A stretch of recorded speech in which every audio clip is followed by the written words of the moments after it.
vou falar uma coisa simples. Um kickoff mal alinhado põe em xeque o projeto. Lógico que o consultor ele vai desenvolvendo com o tempo uma capacidade que não pode ser confundida com uma prepotência ao mesmo tempo, né? De achar que ele já sabe tudo quando ele entra no lugar. Na verdade, a empresa está caindo. A gente não falou isso de cara. É que, na verdade, o plano dele era crescer. Só que o cenário real, ele estava caindo. Eu acho que, assim, ter instrumentos de comunicação do projeto já ajudam a desarmar um pouco. Porque, às vezes, você não, a perspectiva daquela pessoa que não foi envolvida não está nem entendendo o que você está fazendo e para que você está fazendo aquilo. Uma empresa não constrói sua trajetória, seus resultados, sua relevância por acidente. Existe competência, existe repertório, existe trabalho, existe um mundo por detrás que veio conquista atrás de conquista. Mas para ir além, né, enfrentar um desafio específico, sair da própria lógica, enxergar o que sozinha já não está tão claro assim, né? Incorporar visões dessas transformações do que ocorre no mundo hoje, né? Ver as coisas com mais clareza, pragmatismo, muitas vezes a gente precisa de uma ajuda externa.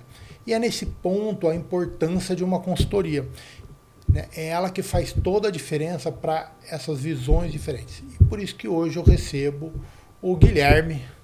Me repete seu sobrenome que eu esqueci, por favor? Viring. E é isso que eu recebo ele aqui hoje para a gente conversar muito desse mundo da consultoria, o que ela transforma na vida, não só da empresa, mas das pessoas também. E aí, irmão, brigadão por ter vindo. Que isso, prazer é meu estar aqui. Guilherme, tem as empresas, né, ela tem... A gente até estava conversando antes, né, a dificuldade de elas verem aonde que elas estão errando, aonde que elas estão... se faltando aquele ponto que ela precisa melhorar. Por que você acha que elas têm essa dificuldade de enxergar esses pontos cegos, né? Onde que ela está errando, onde que ela precisa de ajuda? Legal, eu acho que tem vários cenários, várias possibilidades, né? Eu acho que uma das razões, às vezes ela está com um olhar muito para dentro, né? Então você tem às vezes pessoas ali que estão há muito tempo fazendo a mesma coisa, às vezes aquilo teve sucesso, então o sucesso de um passado, ele às vezes te mata para frente porque você continua persistindo naquele caminho, às vezes o mercado mudou, tem alguma tendência nova que não é bem capturada. Então, às vezes, aquele excesso de olhar para dentro, aquela questão do ego, né, de olhar um sucesso do para trás, que não quer dizer que para frente vai ser a mesma coisa. Então, essa é uma das razões, é essa. A outra razão, às vezes, são resistências, né, dentro. Às vezes você tem pessoas que não querem fazer, né? Então, às vezes já tem dentro uma visão de que algo precisa ser diferente, que a empresa precisa caminhar para uma nova direção. Ou não é porque está tudo errado, né? Acho que tem que desmistificar um pouco isso. Às vezes, quando vem a consultoria, às vezes, a primeira coisa que a gente tem que falar é que a gente não é uma auditoria. Né? Existem as auditorias que cumprem seus papéis, mas a gente está aqui para olhar, às vezes, questões de como gerar mais crescimento, né? Então, é simplesmente porque eu preciso inovar, preciso ter um movimento de evolução natural e que é aquilo que está sendo buscado. Então, depende um pouco, acho que disso aí, né? A primeira questão que eu falei é o olhar excessivamente para dentro. A segunda, às vezes, são resistências internas. Então, tem uma parte da empresa que sabe é resistência, ou tem uma outra razão que, às vezes, falta uma capacidade mesmo, né? Às vezes, você fala assim, eu tenho essa visão, mas eu tenho clareza que eu preciso de uma ajuda porque isso que eu preciso fazer é diferente do que eu já tenho aqui. E, às vezes, uma ajuda de fora ajuda a acelerar isso, né? Não que a empresa depois precise, claramente, adquirir aquela capacidade, porque a consultoria ela tem, por definição, um horizonte de tempo limitado, né? Ela não deveria ser um trabalho, por exemplo, o tipo de trabalho que a gente faz não é um trabalho permanente. Então, você tem que deixar um legado e você tem que desenvolver aquela capacidade para que a empresa depois possa tocar. É isso que eu acho que é a grande vantagem de uma empresa contratar uma consultoria. São para projetos com começo, meio e fim. Isso. Né? Não vai ficar...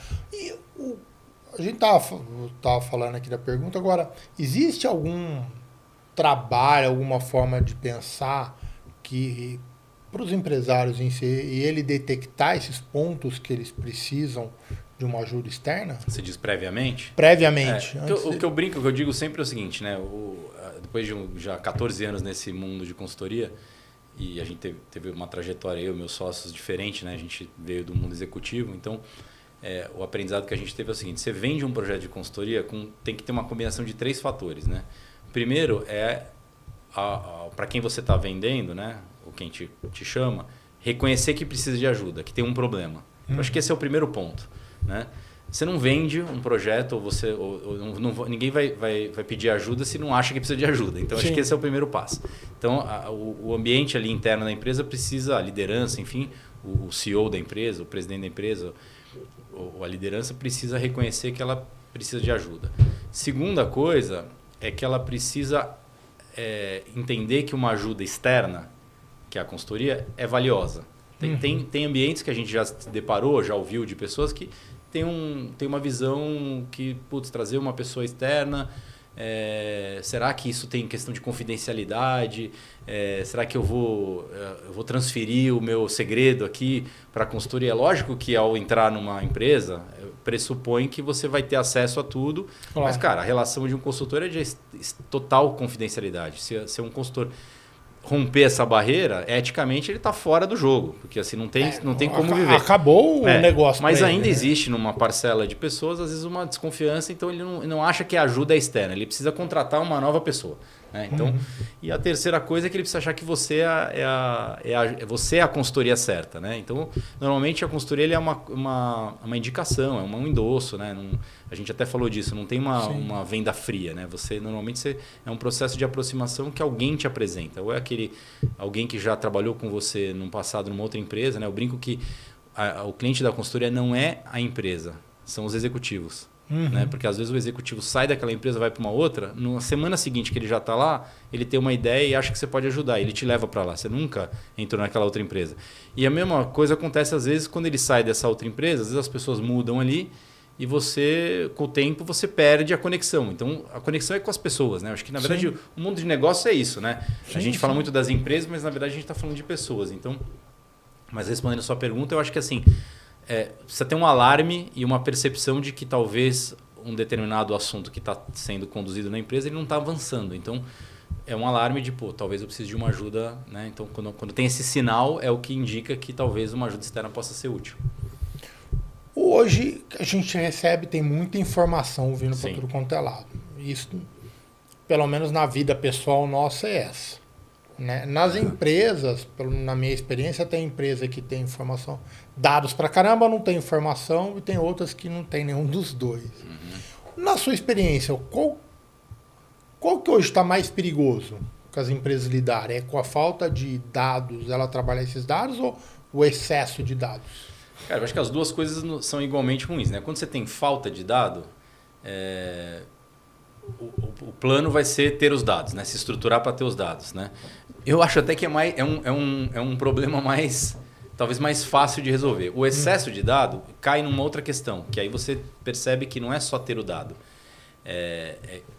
De novo, como é que eu priorizo. Acho que o maior desafio que as empresas têm, e como é que eu priorizo o que é importante do que não é importante. E aí essa coisa do excesso de dados, às vezes a gente fica lá tentando analisar 1 milhão de coisas, mas tá bom, aquilo gerou uma decisão. A gente fez um trabalho recentemente com uma empresa que foi um trabalho de mercado, uma operação complexa, um trabalho de mercado, que gerou uma série de insights. Mas a gente percebeu que depois do trabalho, nosso trabalho era um trabalho mais, vamos dizer assim, curto, no sentido de entregar essas análises de mercado. Então as discussões foram super produtivas com as pessoas da ponta, enfim. Mas a gente percebeu, num segundo projeto que a gente fez depois, que tinha a ver com isso no fim, que pouco se usou de fato no processo de planejamento seguinte. Então, eu acho que assim, é um pouco essa questão de as coisas precisam ter sequência. E eu gosto muito assim na gestão de projetos e nas empresas, falar uma coisa muito simples, que é você faz uma reunião, a reunião tem que ter um fim da reunião. Estou falando de reunião porque a reunião é o exemplo mais simples da empresa. O que aquela reunião gerou? E aí, na próxima reunião, você deveria começar pelo que você falou. Sim. Coisas podem ter mudado, etc. Mas, assim, as empresas muitas vezes fazem a reunião e aí a próxima reunião é como se não tivesse tido aquela outra reunião. Então, é uma improdutividade de tempo. Então, a mesma coisa na questão de dados. Às vezes, você tem um BI da NASA, que a gente fala lá, super ferramentas de mercado super evoluídas, um monte de dado, mas quando você vai ver, não tem um diagnóstico claro do que está acontecendo. Por quê? Porque as pessoas se perdem, ou porque aquilo está fragmentado, ou um erro comum. Tem uma área de BI. Então, é como se fosse uma entidade que que ela provê aquilo, que é super importante, fundamental. Que fica gerando um monte de indicador. Mas, na verdade, a área de negócio não tem tempo para olhar e aquilo lá não conecta, entendeu? Que é um pouco a mesma história da reunião que eu falei aqui. A analogia, eu acho que ela se mantém. Eu acho que a gente percebe isso muito, né? Quando a gente saiu do mundo executivo e foi para a consultoria, qual que é a beleza da consultoria? Você tem um escopo delimitado. Você não tem o dia a dia da empresa. Então, você se foca numa finalidade muito específica que você consegue aprofundar e que você tem que entregar aquilo que você combinou. Então, isso dá muita produtividade, tem um senso de produtividade no nosso trabalho de consultoria. Nas empresas, o que a gente percebe nos clientes em geral é essa dificuldade de distração de múltiplas coisas ao mesmo tempo. É o que você fala, a gente na vida pessoal é acessado, nas empresas tem esse mesmo fator. Então, eu acho que tem muita coisa ao mesmo tempo e uma dificuldade muito grande de priorizar o que de fato vai gerar mais resultado, entendeu? Eu vejo muito aquele exemplo que você deu, né? Pô, a área não consegue saber o que o BI está gerando de informação, porque não tem tempo. Não é nem que não tem tempo, é porque é tanta coisa que ele não sabe o que olhar. Nem o que olhar, exatamente. Né? Ou disperso lá dentro do como é que fala, o dashboard dele, mas não estão conectados. Não houve nenhum treinamento, né, para explicar para a pessoa. E tem o outro também, que é o cara que quer decorar todos os números. Falei, cara, não dá, né? A gente precisa também passar a responsabilidade para a equipe e falar, você é responsável por tais informações, por tais números e colocar, né? Gera, como é que fala? O meio, os dois mundos. É difícil encontrar um equilíbrio, né? Um equilíbrio nisso aí. Eu acho que a área do BI não seria a área para... Vou pegar esse seu exemplo. Não seria ela responsável para falar, cara, vocês não estão olhando... O que eu preciso fazer para você? O que você precisa para eu te ajudar? Não deveria ser assim? Deveria, mas acho que tem um desafio. Aí é um pouco de como cada empresa funciona, né? Eu tenho um outro cliente que esse ano teve uma decisão no início do ano que não, tá bom, eu tenho a área de BI aqui. Não, a gente vai descentralizar o BI, vai ter uma estrutura de engenharia de dados aqui central, porque isso não faz sentido, né? Mas eu vou ter, sei lá, eu vou plantar os recursos de análise nas áreas. Cara, também não funcionou. Foi uma coisa que perdeu o foco. Aí foi o efeito ao contrário, né? Porque aí você não perdeu a especialização, você tem uma área mais centralizada. Então, eu acho que tem vários modelos possíveis de operar isso. Mas acho que esse é o desafio, né? Aconteceu agora num outro cliente também uma situação interessante, que é a gente descobriu um gap no mercado de um determinado mix de produtos que tem a oportunidade de ser ampliado. E a gente olhou e aí uma área falou assim, mas a gente já lançou esses produtos aqui. Mas não vendeu nada. Então, fica esse compromisso com a tarefa de...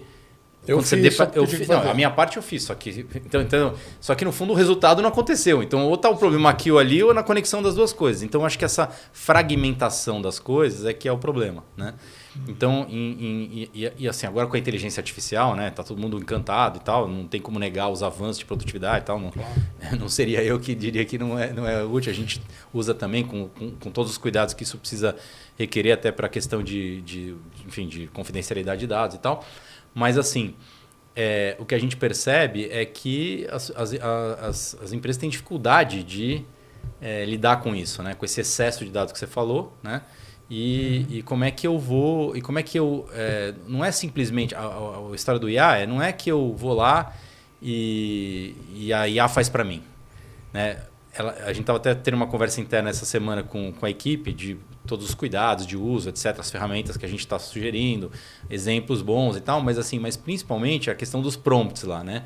Você não faz um bom prompt, que não adianta, não tem um milagre. Então, assim, e o IA não adivinha ainda não adivinha o que está na sua cabeça. Então, se você não contextualizar, então acho que assim, as pessoas mais sêniores na empresa precisam se envolver nesses trabalhos de análise de dados e tal, porque às vezes não adianta você ter o BI lá, uma pessoa que manipula bem as ferramentas e os dados, mas ela precisa entender os conceitos de negócio. Então, você precisa juntar essas duas coisas numa conversa mais, vamos dizer assim, mais multidisciplinar aqui, né? Com as pessoas que conhecem os negócios para poder... E eu acho que isso falta nas empresas. Então, a consultoria, às vezes, ela ajuda porque ela, como eu falei, ela foca e ela consegue ter uma perspectiva, às vezes, mais aprofundada ali, mais pragmática também. Ela tem uma experiência que vem de fora, porque ela aprende também com várias experiências, né? e é aquele olhar fora da caixa, né? Que a Sim. galera tanto fala, né? Às vezes o jeito de olhar para o problema muda toda a conclusão. Exato. E aí tem um pouco com a pergunta que você me fez no começo, né? Que é o viés, às vezes. Você tem um viés de estar olhando sempre do mesmo jeito. Às vezes vem alguém de fora que não está. Esse é um benefício do olhar de fora, né? Tem os outros desafios, que é Claro. você não executa, você tem o limite até onde você consegue ir, tem uma série de desafios aqui que os projetos precisam endereçar também. Mas eu acho que nessa questão, o olhar de fora ajuda muito, porque ele às vezes vê um ângulo que... Aconteceu isso diversas vezes em clientes, que a gente conseguiu trazer uma visão, não é genial, é o contrário, ela é às vezes simples, mas diferente, que mudou toda a forma de enxergar um problema. Sim, sim. E você falou de IA, né? Do prompt e tal. Eu vejo muito isso. Cara, fazer um prompt não é simples. Né? Você precisa ter lógica, saber o que você está pedindo, pedir com lógica, né? E tem muito curso de prompt. E, cara, a galera não faz. Aliás, nem sei se a maioria sabe disso. Tem preguiça, né? Tem preguiça, não, porque sabe que acha que é só lá escrever e acabou.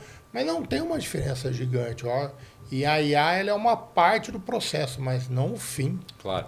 Não, e tem uma só coisa um apoio, né? nesse tema só não entrando muito aqui no detalhe, mas assim, que tem uma capacidade para você fazer o prompt, que é você ser bom de comunicação, né? De redação, de verbalização. E às vezes tem muitos profissionais que foram para uma linha de dados e tal, que são caras que eram muito fortes em matemática, e não tão forte nisso. Então, você precisa um pouco dessa capacidade de comunicação para poder fazer bem aqui, né? Então, isso acho que é um desafio interessante para vários profissionais. Aí. É verdade. Né? E aí eu coloco por mim. Eu sou o cara que tem facilidade com números.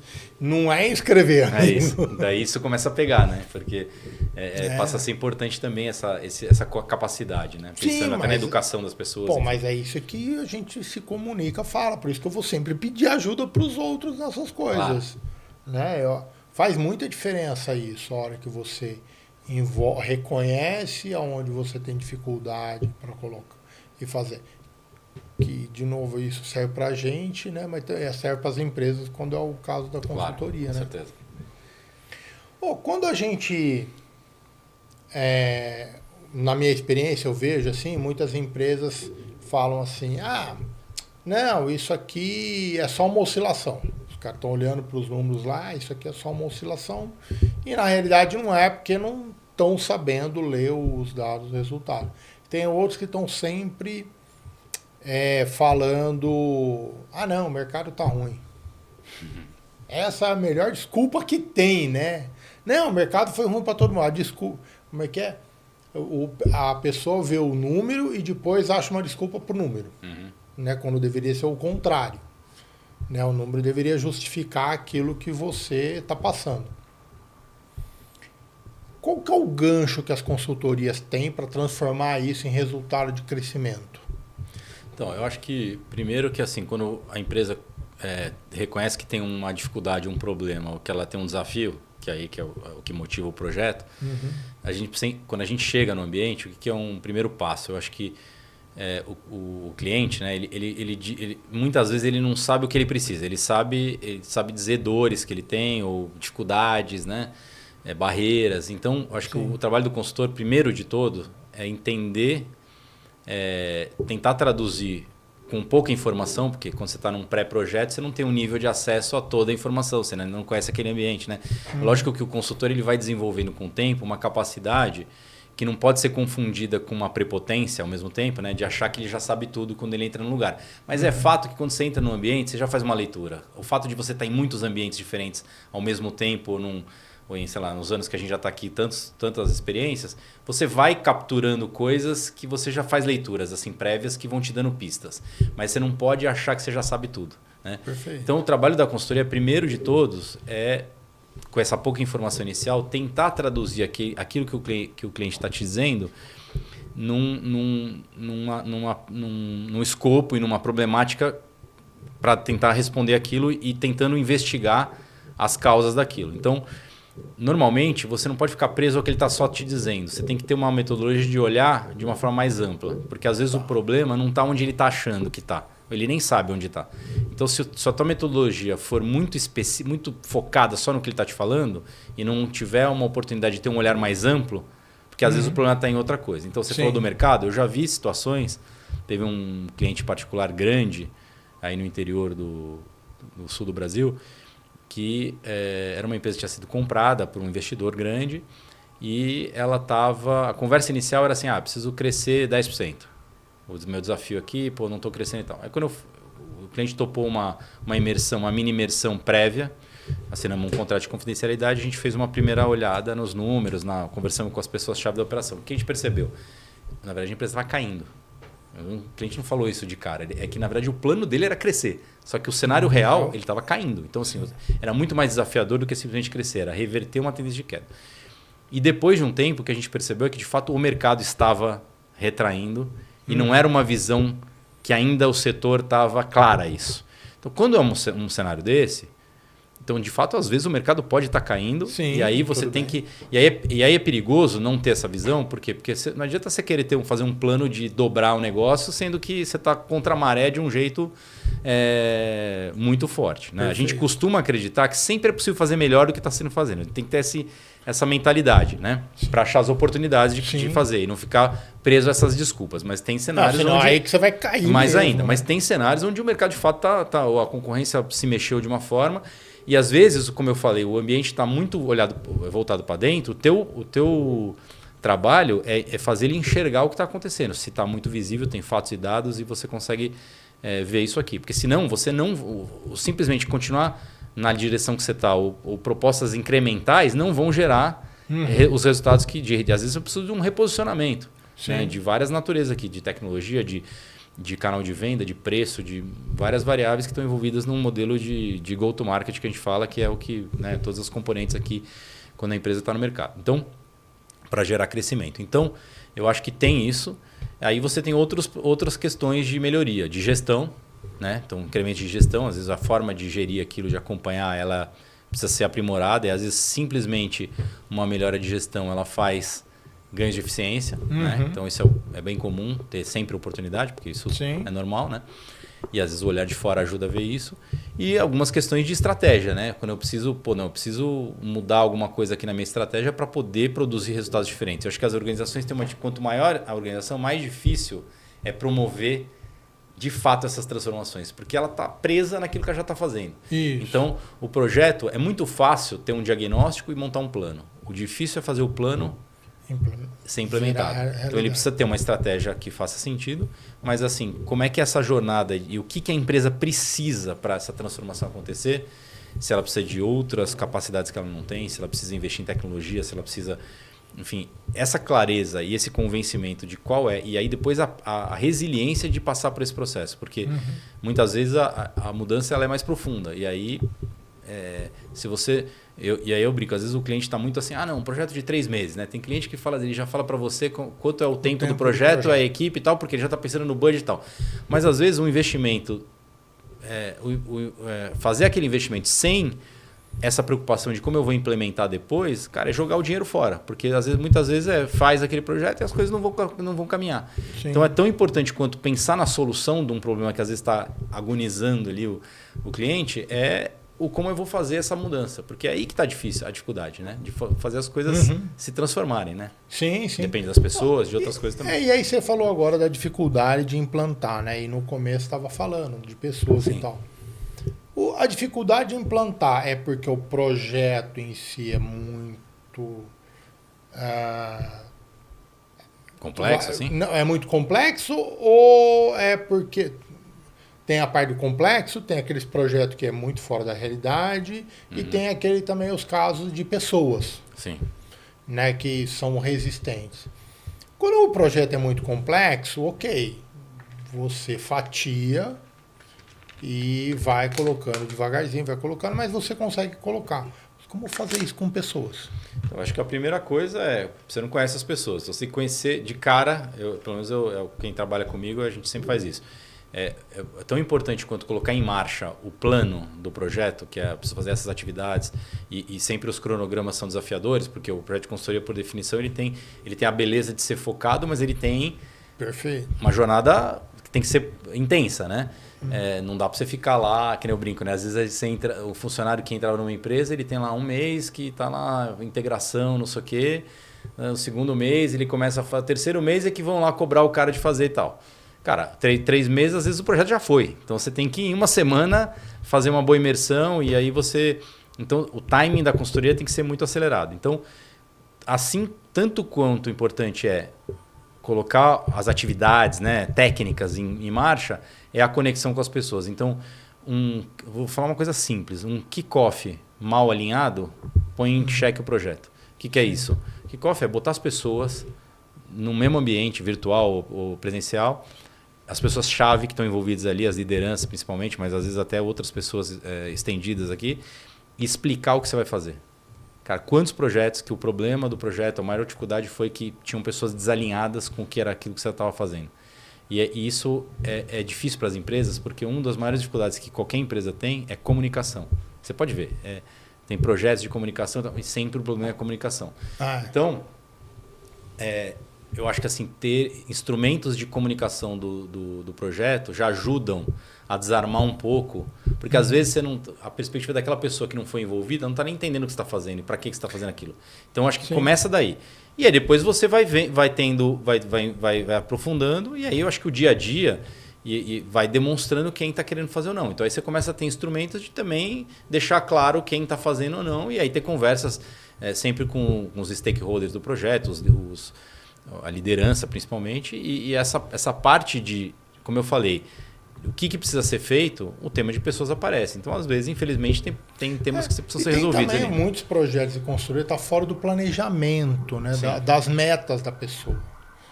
Isso também dificulta. Precisa enquadrar isso dentro das metas. Então, o tema de incentivos alinhados, né? Metas e incentivos, é chave.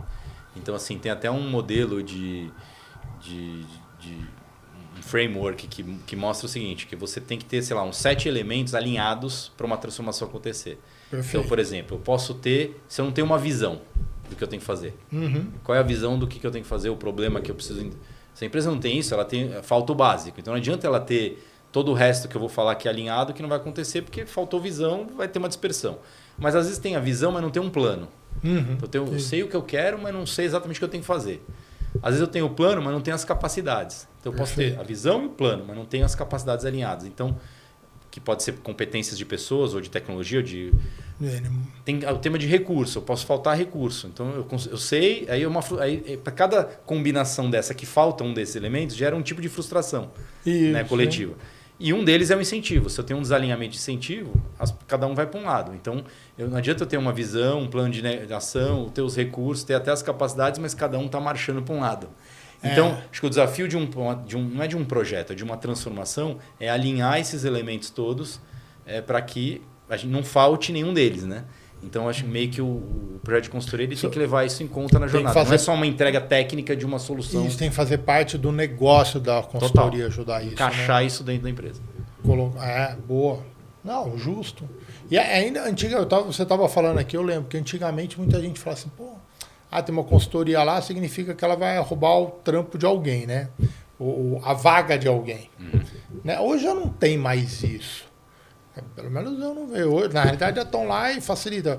É fácil quando você está conversando com o chefe, né? É fácil ver isso, mas as pessoas hoje também, durante o desenvolvimento, conseguem perceber isso, que é só para facilitar, né? Que tem começo, meio e fim. Como é que é a rotina, né, como é que fala? Da consultoria? Eu quero 2 visões aqui. Aquela, eu estou chegando numa empresa nova para fazer um negócio que eu tenho começo, meio e fim. Como é a rotina do dia a dia para você... Cara, estou descobrindo tudo novo dessa empresa. Eu acho que tem alguns aprendizados aqui que a gente foi aprimorando com o tempo, né? Pelo menos é o nosso jeito de fazer. Eu acho que assim, primeiro é aquilo que eu te falei, que é um investimento profundo na discussão do que você vai fazer.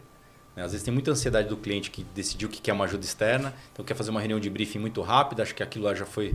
Então a gente tem a obrigação de aprofundar um pouco mais para que o escopo esteja bem definido. Tudo começa bem se você tem um escopo bem definido, delimitado, até onde você vai e não vai, o que você tem que entregar, a metodologia que você desenhou. Eu falo que o planejamento, qualquer plano, ele serve para te organizar, mas ele não é uma coisa que não mexe. Então a gente às vezes monta um cronograma inicial e você vai ajustando isso e vai combinando isso com o cliente. Então acho que a primeira coisa é para facilitar a rotina depois, é você ter um escopo bem definido. Né? Escopo mal definido gera uma série de frustrações e dispersão de tempo e de foco, etc.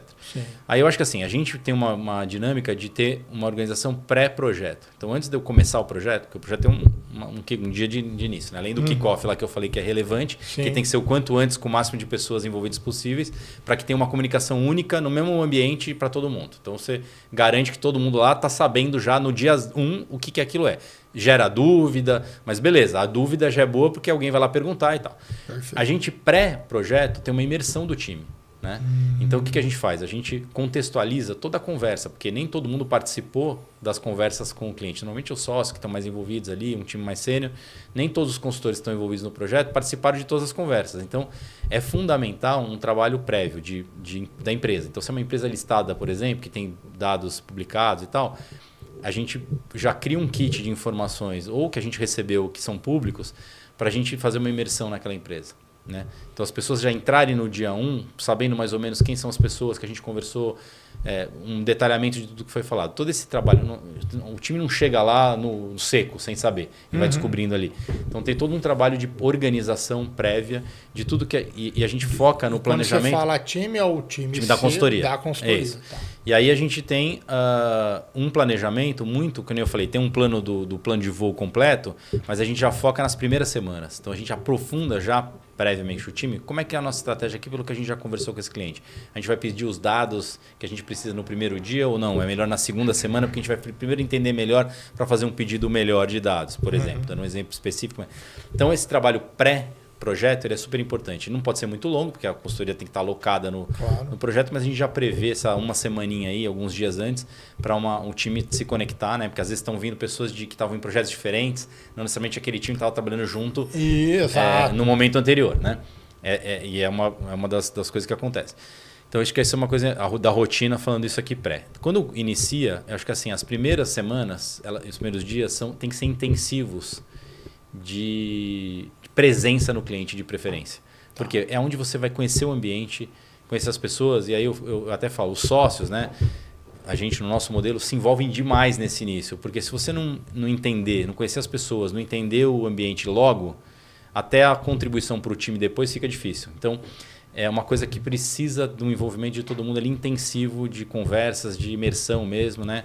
E que tem que ser na medida certa também. Que nem os dados que a gente está falando, não adianta você querer fazer 50 entrevistas na empresa que não vai adiantar. Você vai gastar mais tempo. Então a gente foi aprendendo com o tempo uma medida certa de áreas que você já pré-mapeou antes, você fez aquele trabalho de briefing bem feito. Né? Ele já te dá produtividade na sequência. E aí depois eu acho que é combinar uma governança com o cliente. Então você vai ter... Porque tem uma ansiedade, eu brinco. O cliente, mesmo aquele que já te conhece, ele te contratou. Então você convenceu ele de que você era a consultoria para ajudar. Mas ele fica nas primeiras semanas meio que ainda é quase que te observando, principalmente aquele que ainda não te conhece, se você foi uma escolha certa.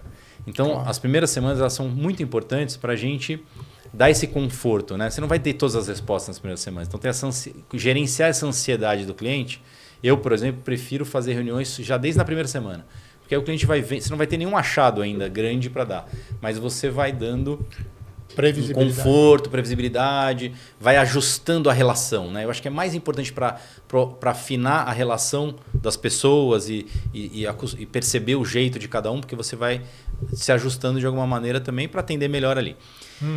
E aí eu acho que assim, aí tem uma questão de você tem pessoas, uma divisão de trabalho para você conseguir paralelizar as coisas, mas sempre momentos de juntar as partes. Então, sei lá, tem modelo que a gente faz daily para poder juntar o time. Né? Se é um projeto de muita análise, diagnóstico, você precisa ir juntando as partes e todo mundo está marchando para o mesmo lugar. E é uma questão de ir organizando o trabalho dessa forma. Então, acho que é basicamente assim que a gente trabalha. Como é que faz quando as coisas não dão tão certo? Porque é comum. Acontece, lógico. Pra caramba. Cara, por isso que você tem que estar falando o tempo inteiro e eu acho que assim... A transparência com o cliente. Total. Eu brinco assim, em relações B2B de forma geral, né? A gente trabalhou muito em B2B antes como executivo.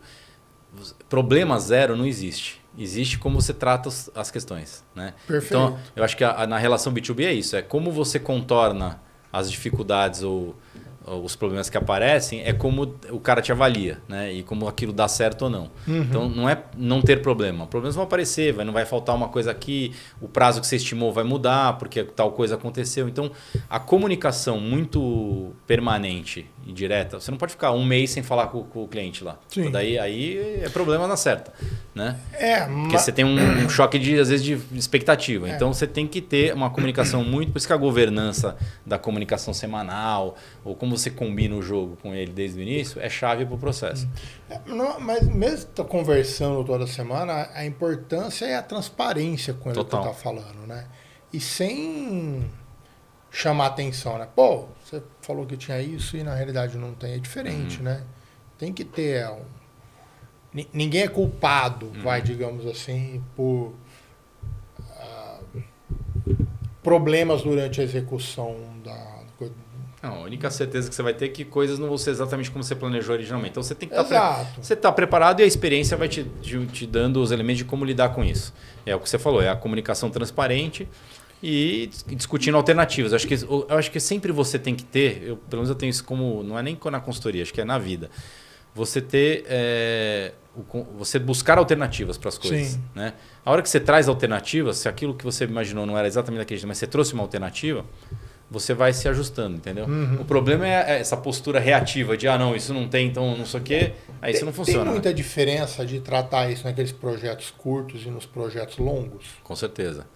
Eu acho que o projeto curto ele tem a dificuldade do prazo e de que você tem que saber como planejar para não se perder no prazo que você tem. Esse é o grande desafio do projeto curto. O projeto longo, quando ele envolve a implantação e tal, eu acho que você se lança no desafio normalmente da implantação, de monitoramento da implantação, que aí você vai esbarrar nas dificuldades que o cliente vai ter de fazer. Então, é um misto entre colocar um pouco de pressão para que a mudança aconteça, mas também ter essa resiliência de saber que algumas coisas elas não vão acontecer numa linha reta assim. Sim. Às vezes o jeito de fazer é um jeito que envolve as pessoas, então você precisa ter uma boa leitura do ambiente, do cenário, vamos chamar assim, político ali, né? Político no bom sentido de que são relações entre pessoas ali, né? Então tem uma área ali que tem um objetivo, então você tem que mexer no incentivo. Então não é necessariamente uma abordagem direta, você às vezes vai ter que indiretamente conseguir ir sinalizando para o cliente. Então muitas vezes a gente faz isso, né? Um aconselhamento para o CEO. Então a gente está lá com um olhar. Então a gente está lá e a gente tem um papel de às vezes trazer para o CEO o que a gente está vendo que está acontecendo. Né? Não é uma perseguição com pessoas, nada disso, mas cara, ali tá travado. Ó. Se você não der uma volta aqui ou resolver este outro problema que não está aparecendo, esse negócio não vai andar. E aí muitas vezes é aquilo ali, aí resolveu. Entendeu? Uma tarefa simples destrava um processo. Mas é porque esse olhar mais abrangente, mais estratégico, olhando o todo, é que te permite entender aonde que tem que apertar para aquele... Então, o desafio do longo é isso. E outra coisa, né? A consultoria ela tem a vantagem de ser o elemento de fora, que a gente falou. À medida que você fica muito tempo no ambiente, você começa a perder esse olhar de fora. Então, você tem que então, às vezes, você tem que oxigenar a equipe um pouco, troca um consultor por outro, traz uma pessoa diferente para manter essa capacidade de provocação.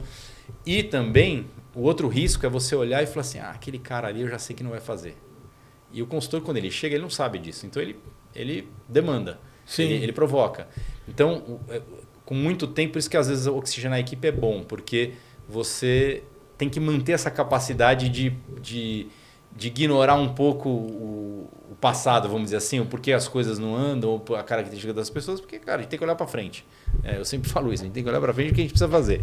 Então, é verdade, não. A história ela é importante, mas você tem que ter essa capacidade de provocação. Acho que o elemento de fora é esse. Eu lembro quando você falou de que não tá andando, aí você conversou, aí ele vai lá e começa a fazer andar.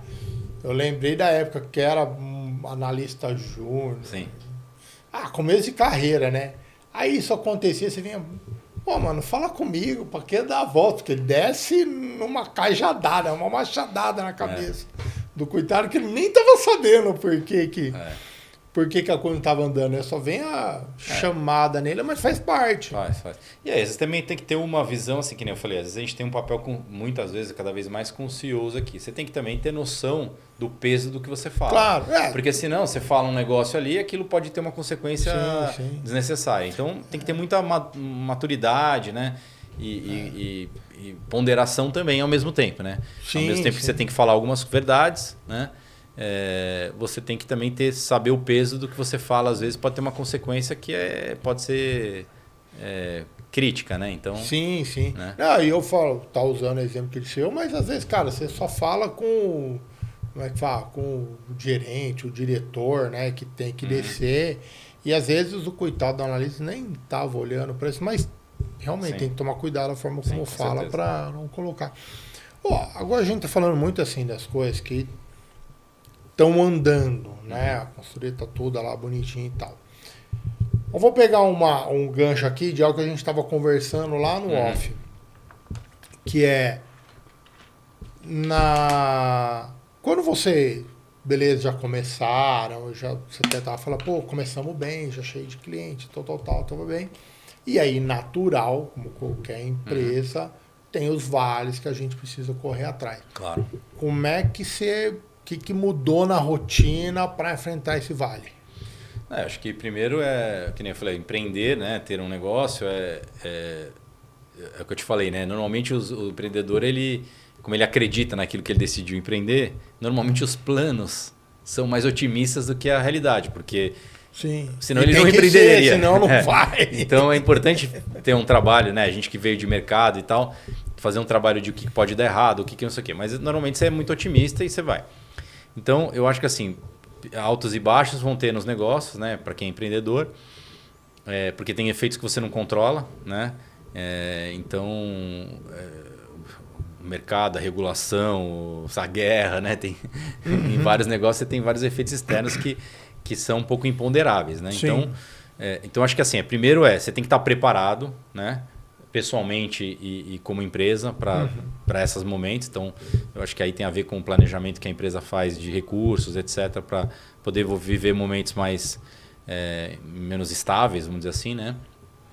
Principalmente no início, que é onde isso pode ter uma variação maior, né? Sim. Você ainda não tem uma carteira de clientes estabilizada, enfim, né? Que eu te falei, depois de um tempo o círculo de indicações ele é maior, enfim, né?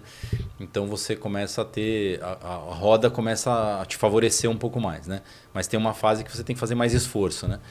Então eu acho que assim, eu acho que é primeiro ter clareza disso e você ter duas coisas. Eu acho que é uma capacidade de autocrítica, que aí é de cada um, mas você se cercar de pessoas de fora também, que são pessoas que possam te dar dicas, assim. Isso a gente fez muito, sabe?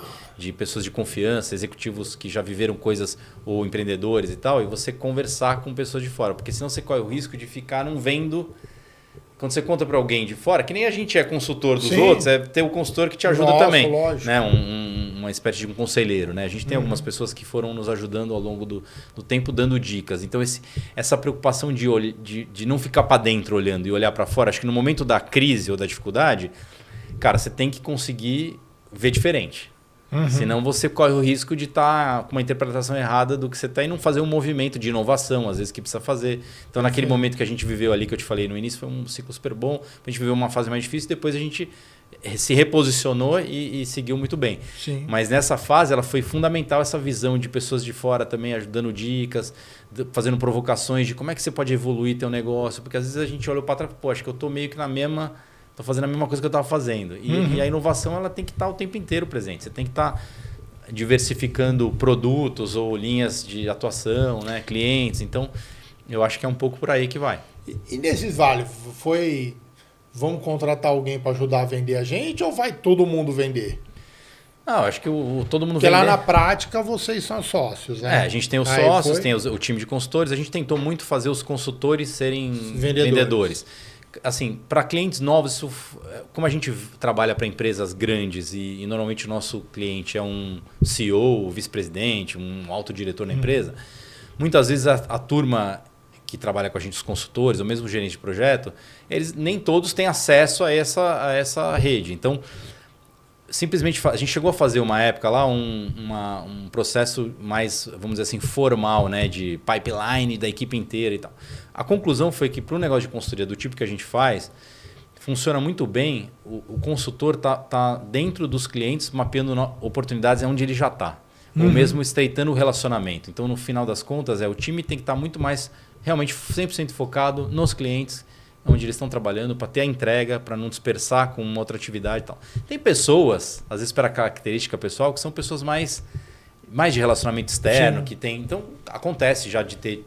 Então, eu acho que assim, é muito mais uma questão de gestão do relacionamento dos clientes. Então, o que a gente faz? A gente tem lá uma espécie de um CRM nosso, onde a gente tem lá os nossos clientes históricos aqui, pessoas que a gente hoje já vendeu, e tem um trabalho de periodicamente estar em relacionamento com essas pessoas. E o contato é um contato que ele não é focado num interesse.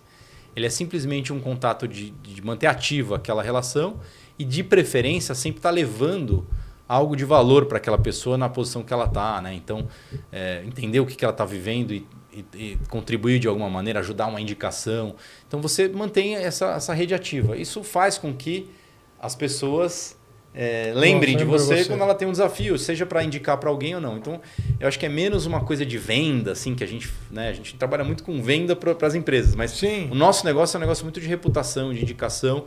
Então, acaba que funciona melhor essa lógica de a equipe está focada no cliente, porque eu brinco que o projeto ele é bem sucedido quando acontecem duas coisas. Não é só quando a gente cumpriu o projeto e falar, legal, ficou legal o projeto. Isso é fundamental, óbvio, é o básico, né? O cliente deu um aceite lá no que você fez e falou que foi legal. Uhum. O que é legal é quando acontecem outras coisas, que é quando ele recompra, ele te recontrata. Sim, aí, perfeito. A dúvida não existe de que você fez um bom trabalho. Quando ele te indica para alguém, né? Isso também. E quando ele verbaliza que o jeito que vocês fazem é diferente. Porque é isso que a gente quer. A gente quer alguém que veja o elemento da consultoria como alguém que de fato foi capaz de não só pensar numa solução, mas ajudou ele de fato, deixou um legado. Né? A coisa... Então quando ele fala assim, a prática faz de uma forma diferente. Cara, é o que eu quero ouvir. Porque significa que a gente deixou uma marca de contribuição, de valor percebido. Então, Sim. às vezes, não está nem no número que melhorou, que era o objetivo. Lógico que isso é importante, mas o objetivo que o projeto tinha como melhorar um resultado lá. Sim. Mas é quando ele conecta isso com o qualitativo de como você trabalha. Porque é a essência de que vai fazer a gente ter outras oportunidades naquele lugar, ele indicar a gente para outros clientes. Então, e aí isso perpetua a empresa, né? e a visão que a gente acaba tendo no mercado. Uhum.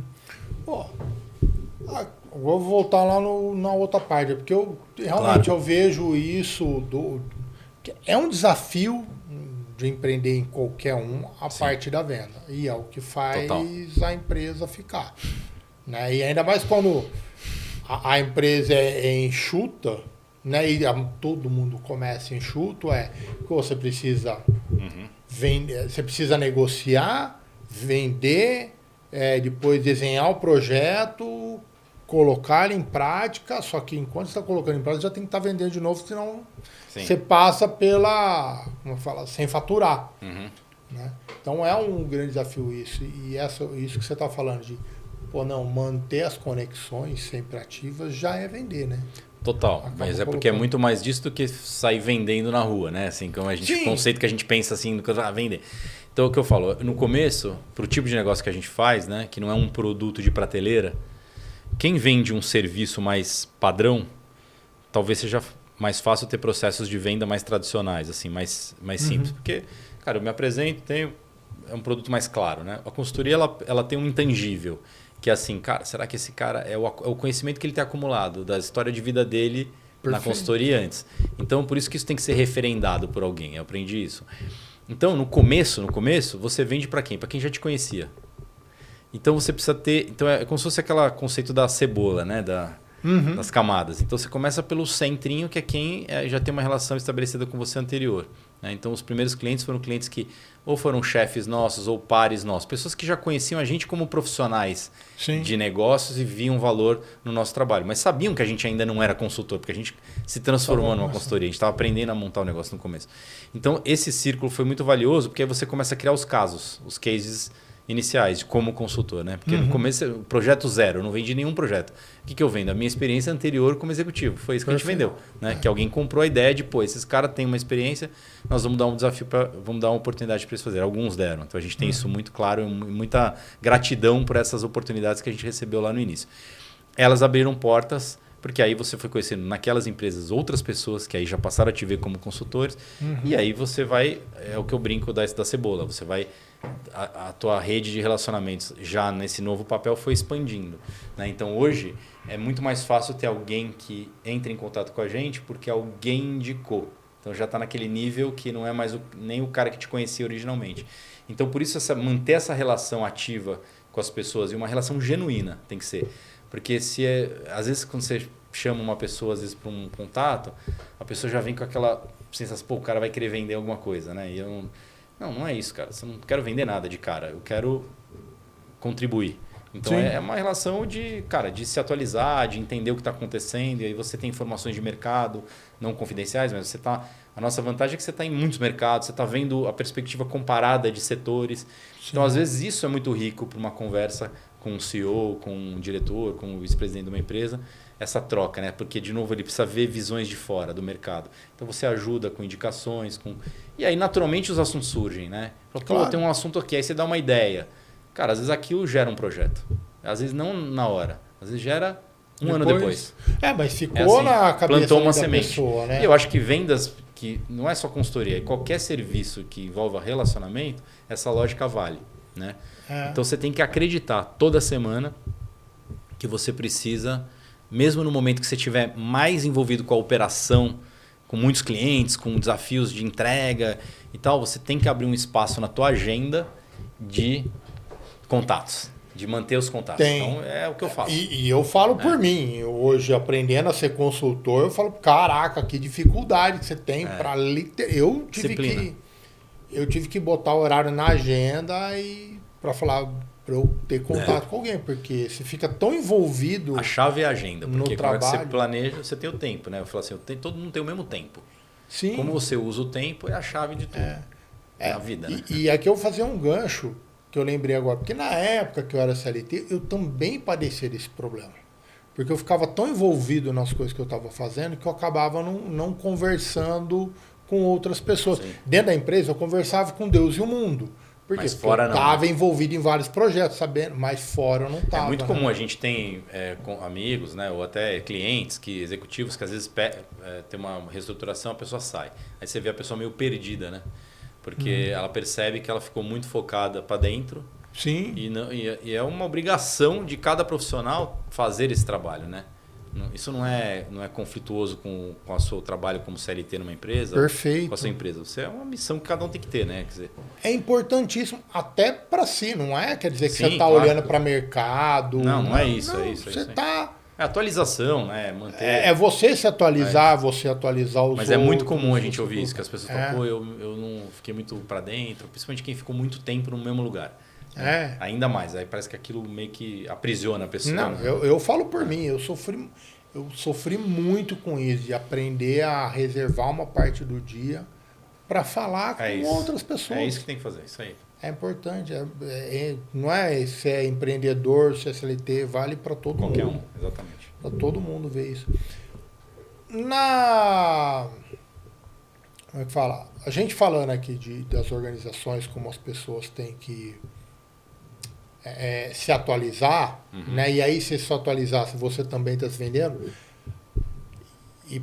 e para projetos, né? Como você falou, que às vezes não é só agora, mas é só no futuro, que você plantou, mas também é uma coisa assim, você plantou hoje aqui, mas depois você vai relembrando, não é que você vai relembrando ele, mas você vai conversando com essa pessoa, ela lembra daquilo que você falou. Claro, é isso, né? Sim. É... Não, tipo, por exemplo, tem um cliente que a gente está fazendo agora um projeto, está acabando, inclusive, que foi uma conversa de 2 anos atrás que surgiu, é o CEO de uma empresa, e ele, na época, ele tinha um problema mais, vamos dizer assim, agudo, né? Era o final de um ano, acho que foi final de 2023. E ele entrou em contato comigo direto, assim, entrou no WhatsApp por intermédio do CEO de uma outra empresa que, por coincidência, era próxima ali fisicamente, né? E eles se conheceram no campo de relacionamento. E acho que numa conversa que ele teve com esse CEO, ele compartilhou algum desafio que ele tinha, negócio completamente diferente, sem conflito. E esse outro CEO que já tinha trabalhado com a gente falou, pô, você tinha que conhecer o Guilherme da prática, não sei o quê, o pessoal da prática. E passou meu contato para ele porque falou, pô, eles podem te ajudar nesse problema. Então ele reconhecia que ele tinha um problema, ajuda externa, aquilo que eu falei, parecia fazer sentido, mas a referência de alguém veio desse outro. Então assim, eu praticamente quando eu falei com ele a primeira vez, eu nem precisei me apresentar muito, porque o outro cara já tinha me apresentado. Já tinha dado as referências. E aí a gente fez uma conversa, foi até bem rápida, rapidamente evoluímos para uma proposta e acabou que por algumas razões de momento lá, a gente não fechou o negócio. Só que a conversa foi tão boa e ele ficava numa outra cidade, eu, por coincidência, tinha um outro cliente naquela mesma cidade, eu ia estar alguns meses depois, que ele já tinha dito não para a proposta. Né? Agradeceu, deu um feedback positivo, que gostou da conversa e tal, e eu percebi que ele tinha gostado mesmo. Mas ele, enfim, decidiu por uma solução mais rápida, caseira, um tema de budget na época, final do ano e tal. E você sempre fica com a dúvida, né? Se de fato é aquilo que a pessoa te falou, ou se teve alguma razão que ela não te falou, né? Mas aí fica difícil saber. Então, eu propus para ele, cara, eu vou estar aí na tua cidade no próximo semana, um mês, não se lembra? E a gente marcou um almoço. E aí batemos um super papo, já sem o projeto em pauta, porque ele já tinha dito que não. E aí foi uma conversa super bacana, que ele quis conhecer meu histórico um pouco, eu conheci um pouco mais do dele. E eu dei várias ideias para ele, independente do avanço do projeto, para coisas que ele tinha falado. Cara, essa conversa foi boa, a gente depois manteve esse contato que eu fui procurando ele para me atualizar algumas vezes. A gente chegou a ter uma outra conversa no ano passado de um outro assunto, que eu quis consultá-lo genuinamente sobre a opinião dele sobre um assunto que ele estava desenvolvendo. Tivemos uma outra reunião lá. Cara, esse ano ele ligou para mim, porque apareceu um outro desafio e ele lembrou da gente que tinha a ver. E aí o projeto aconteceu. Então, assim, é uma relação que amadureceu, né? Sim. De uma confiança que alguém transmitiu lá atrás, mas que ele... Pô, eu fui dando ideias, e aí até o projeto tem a ver com uma ideia que eu tinha dado para ele. Né? Que ele amadureceu, mas que ele percebeu depois de eu tentar fazer lá com o pessoal de casa, percebeu que estava sem foco, que tinha um tema de conhecimento específico que talvez valesse a pena acelerar, e aí a coisa aconteceu. Então é um exemplo disso, entendeu? Acho que é muito assim. Então a gente não pode ter essa ansiedade de falar assim, não, eu vou falar com o cara hoje, semana que vem vai ter um negócio. Eventualmente não. Ou você tem que ter a resiliência de que você vai falar um monte de pessoas naquele momento não vai ter, mas acreditar que a relação está mantida, está ativa, que você está gerando valor e que aquilo vai, em algum momento, algum fruto gera para você. Entendeu? Isso é o aprendizado. Vocês trabalham muito olhando para crescimento da empresa. Total. Qual que é a ilusão, digamos assim, bem entre aspas, que é mais comum por detrás das empresas nesse discurso de crescimento? Então, assim, primeiro, você falou do mercado. Quando o mercado está crescendo, é muito mais fácil. O vento bate a favor e, às vezes, até tem empresas que comemoram resultados e tal, mas, na verdade, você fala assim, pô, mas, na verdade, o mercado estava crescendo, né? Sim. Então, é lógico que o ambiente e a economia e o setor afetam muito isso. Então, quando você tem um descompasso entre o que está acontecendo no mercado e a expectativa interna, e falta de clareza de que tem essa desconexão, gera frustração e aí o crescimento dificilmente vai acontecer, né? Às vezes você tem clareza, fala, não, eu sei que o mercado está nesse cenário, mas eu vejo oportunidades de crescer em segmentos alternativos, então eu tenho uma estratégia clara. Então, às vezes, falta estratégia. Porque querer crescer, todo mundo quer. Sim. Mas assim, qual é a minha realidade, onde eu estou inserido? Um olhar, uma autocrítica boa de o que me falta para fazer e uma estratégia que é o caminho que eu vou para achar crescimento. Às vezes você tem um mercado que não cresce no todo, mas ele tem partes dele que crescem. Mas às vezes eu não estou atuando naquele pedaço, então eu preciso desenvolver aquela capacidade de entrar naquele negócio. Então essa visão de estratégia ela é fundamental, não é só uma visão de... E às vezes tem temas de eficiência, que é o que eu falei. Às vezes eu estou fazendo mal uma atividade que eu posso fazer melhor, isso vai me gerar crescimento que eu vou fazer de forma mais eficiente. Então acho que tem várias possibilidades aqui, né? E mesmo a mesma coisa se aplica quando o mercado, a área dele não está crescendo, né? Também, não. Às vezes, é o que eu falei, às vezes num mercado que não cresce, mas você tem pedaços que possam ter oportunidade de eu ganhar meu share. Pô, eu tenho um share menor aqui, então o que eu tenho que fazer? Mas aí eu tenho que ter clareza do que eu tenho que fazer para me ser competitivo nesse pedaço. Não é só vamos crescer. O erro mais comum é botar uma meta de crescer e não ter um plano para fazer. Aí não vai acontecer, né? O cara olha a meta do ano passado, o resultado do ano passado, põe mais 10% e vamos chegar lá. Exatamente, não é bem assim. Então, essa visão crítica de o que eu preciso fazer é que é fundamental. Aí tem um outro problema, que às vezes ambientes que a gente entra que as pessoas estão se defendendo. E você chegou exatamente onde eu ia colocar, porque aí fala, o problema é canal, o problema é fulano. O cara quer postar, ou fica um jogo de empurra, né? O plano de Então é isso que, às vezes, o olhar, às vezes o CEO não tem uma visão clara do aonde que está, porque tem um falando uma coisa ou outra. Então você tem o papel de apoiá-lo nessa visão de fora que vai dar uma ponderada nisso. Né? Às vezes nem é um nem o outro que tem razão, é um misto das duas, às vezes não, às vezes tem um problema ali mais. Então essa visão imparcial, ela às vezes ajuda a ter um pouco mais de clareza quando tem dúvida do que está acontecendo. Então, mas é muito ruim quando tem um ambiente já desgastado, né? Às vezes é muito comum assim, 2 anos sem bater a meta. Aí o cara que está lá já está na berlinda ali. Então, e aí o que eu falo, às vezes também as decisões de trocar pessoas, eu não sou um exterminador de pessoas, pelo contrário, né? Acho que a gente tem que acreditar nas pessoas, na capacidade de desenvolvimento. Tem tantos exemplos muito bons na minha vida profissional de ver pessoas que evoluíram, que mudaram, etc. Então, acho que as pessoas são capazes. Mas tem momentos também que, às vezes, a empresa já decidiu que aquela pessoa não vai, mas não toma a decisão. Aí é a pior coisa que acontece, porque aquilo gera um desgaste, gera uma inoperância. Então, às vezes, o nosso papel é olhar e falar, não, tem que acelerar esse processo. Porque até teve um caso, até esse CEO até dá exemplo, ele já deu esse exemplo até para a empresa inteira. Tinha uma situação de uma pessoa que estava na organização, que eu percebi, a pessoa não estava performando, claramente, não tinha muita dúvida, isso era uma visão meio geral. E o CEO, ele já tinha se convencido que aquela pessoa não era. Só que ele estava preso a uma questão pessoal. A pessoa tinha uma questão pessoal que era delicada. E aí o que eu tentei mostrar para ele um dia numa conversa foi assim, cara, é o seguinte, é melhor... E aí ele falou, não, essa pessoa eu vou tirar o ano que... Ele estava postergando a decisão de trocar. E a gente estava entrando num período do ano que a função daquela pessoa era muito crítica. Falei, cara, posso dar uma sugestão? Troca o cara. Você já decidiu isso. Só que você está protelando por uma questão humana que eu até compartilho. Sim. Mas vamos pensar de uma outra maneira? A pessoa está se desgastando, ela já percebeu que ela não está bem aqui, ela não tem um futuro aqui. E ela pode ter um futuro em outro lugar, porque às vezes é uma combinação do perfil com o ambiente, com o desafio. Então as pessoas, às vezes, elas não estão adequadas para um ambiente, mas para outro elas servem perfeitamente. Às vezes é para uma área diferente, dentro da própria empresa, né? Então, pode até ser. Nesse caso era meio difícil, mas é isso mesmo. Então, assim, e aí eu falei assim, cara, você quer confortar a pessoa? Então faz uma negociação boa para ela. Faz uma negociação boa para a saída, que você vai dar o conforto que a pessoa tem por essa questão que você está sensibilizado, e até pelo como a pessoa entrou lá, enfim.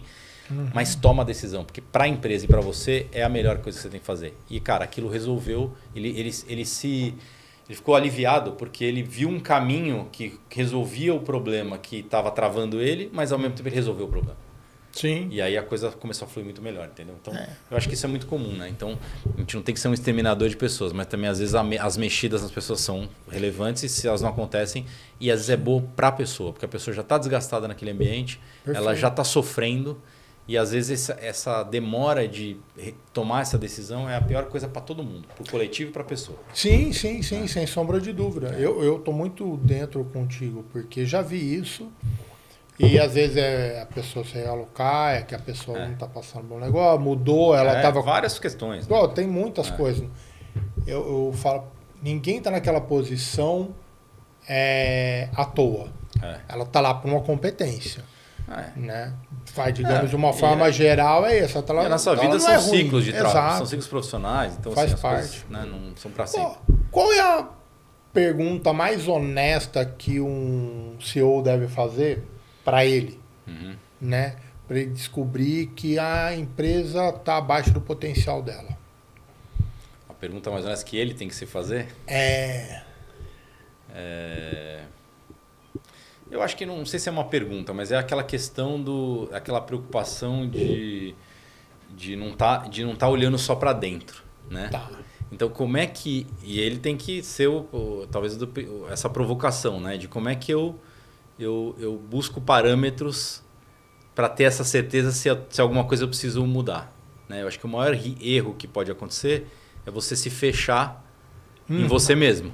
Então aí você não olha com o concorrente, você não olha as mudanças, você ignora tudo que está pela frente e aí você não prepara a organização. O CEO é o cara que tem que estar olhando. Ele não tem que ser... Às vezes a gente tem a visão do cara que está lá cobrando o resultado. É parte do processo dele. Mas ele é o cara que tem que olhar, tem um olhar mais para frente. Ele tem que ter... Uma vez uma pessoa de RH me falou uma coisa que foi o seguinte. O CEO, quando você olha numa empresa, uns executivos estão se destacando, é o cara que tem duas capacidades. É o cara que consegue olhar mais coisas ao mesmo tempo e ele olha mais longe.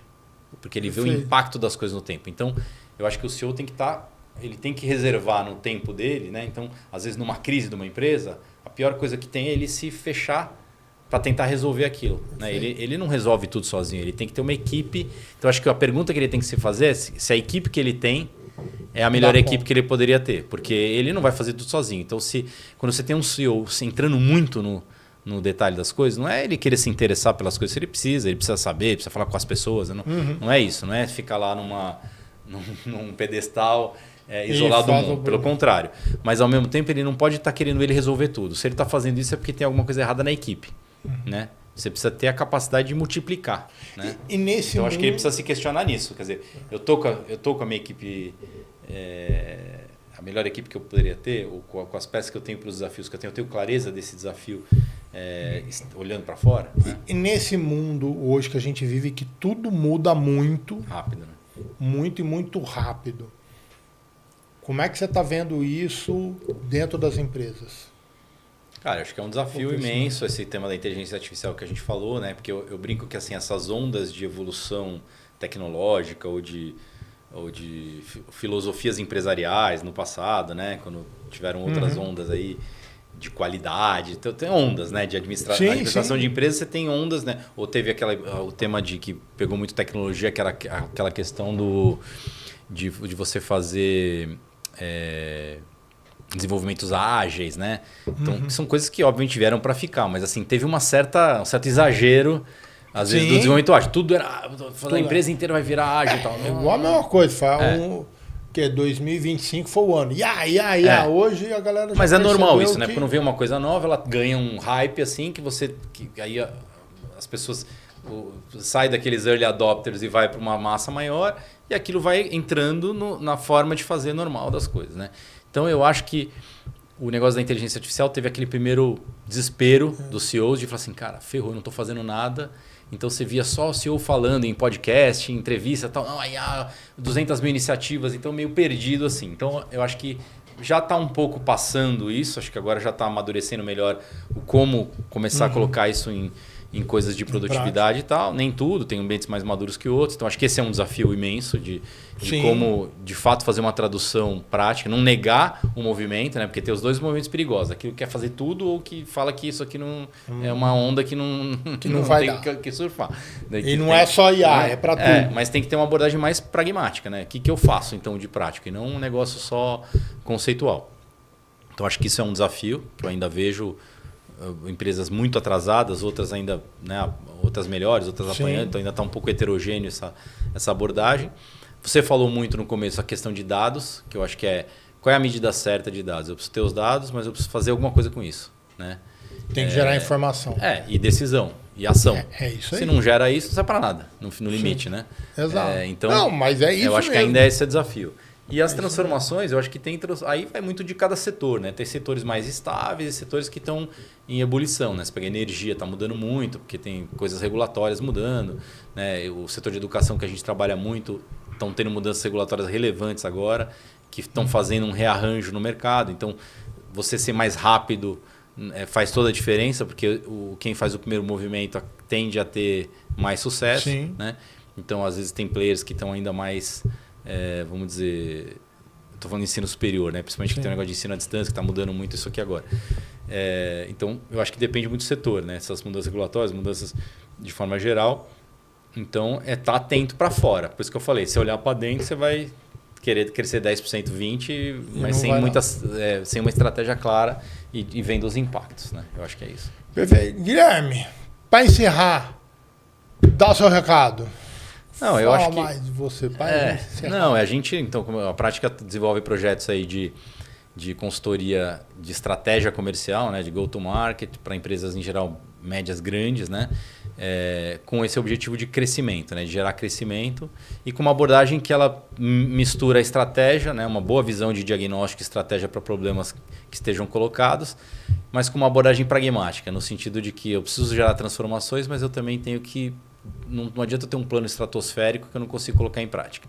Tem coisas que eu tenho que separar, coisas que eu posso fazer mais rápido e coisas que eu tenho que investir e dar essa clareza, né? Então, é um convite que todo mundo acho que tem que fazer, né? Eu acho que o olhar de fora, ele tem os seus desafios, né? Uhum. Mas ele tem o valor de você ter, às vezes, uma visão, como eu falei, simples, mas de um ângulo diferente. E aquilo, às vezes, faz toda a diferença para mover. Ou quando a empresa está travada em coisas que internamente não estão andando, às vezes esse elemento de fora ajuda, se tem esse compromisso de entrar e botar um pouco a mão ali nas coisas, né? Não ficar só com aquela abordagem que não é o que a gente faz. Então é ter uma visão mais para dentro mesmo, vestir a camisa de fato junto, né? A gente sabe que é começo, meio e fim, que a gente sai, mas quando a gente está lá, a gente está de verdade. É isso. Boa. E como é que acham vocês? A gente www.praticaconsultoria.com.br Com um K. Com K, Prática com K, bem lembrado. E tem o LinkedIn também da Prática. O meu LinkedIn também é Guilherme Viring, tudo junto. Tá fácil de achar. Vini, depois eu tenho que escrever como é que eu Viring, porque não é tão simples assim. É isso aí. Mas é isso aí. Valeu, cara, muito obrigado pelo espaço aí. Imagina, foi bom pra caramba o bate-papo. Foi muito bom. Muito bom. E, gente, brigadão por ficar aqui. Dá o joinha, segue a gente, que ajuda pra caramba o canal. Abração, até semana que vem.